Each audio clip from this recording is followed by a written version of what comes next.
Brundle condamne les propos tenus par Alonso après son accrochage avec Hamilton. Alors, certains vont dire... Oui, mais Brundle, il est anglais, donc il est pro Hamilton depuis longtemps. Il a le droit de s'exprimer aussi, Martin Brundle. La réaction d'Alonso à la radio l'a amené à qualifier Hamilton d'idiot. Ce type ne sait conduire qu'en partant premier. Donc Hamilton a reconnu avoir commis une erreur et avait prévu de parler à Alonso pour s'excuser avant d'entendre ses commentaires. Donc il s'est ravisé. L'ancien pilote de F1 et co-commentateur de Sky Sports, Martin Brundle, a réprimandé Alonso pour ses paroles, même si elles étaient alimentées par la colère et l'adrénaline.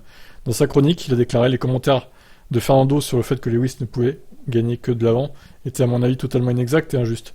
Lewis est l'un des pilotes les plus justes et les plus propres de l'histoire de la F1. Il n'a pas eu besoin de recourir à trop de fautes professionnelles étant donné sa vitesse de course implacable. Il suffit de se remémorer au Brésil l'année dernière pour se souvenir de la façon dont il peut se frayer un chemin à travers le peloton à deux reprises. Et oui, pendant la course sprint et pendant la course normale.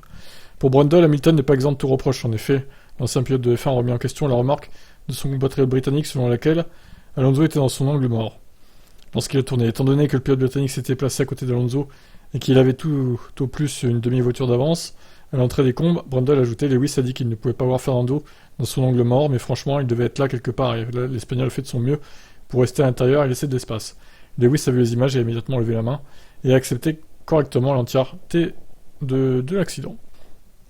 Sur le plan des stats, sur les 103 victoires d'Hamilton en F1, 42 d'entre elles ont été obtenues à partir de la pole position. Donc ça fait même pas 1 sur 2 les gars, quand même. Ça veut dire qu'il a 61 victoires qu'il a obtenues depuis la deuxième place ou pire. Bon alors certains vont dire, oui mais le reste c'était deuxième ou troisième. Bah il faudrait regarder sur Stat F1.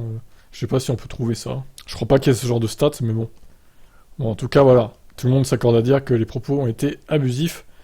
Et je pense qu'Alonso il va être dans une sauce jusqu'à Zandvoort où la presse va encore lui remettre ça sur la table le jeudi lors des interviews et il va devoir encore s'expliquer.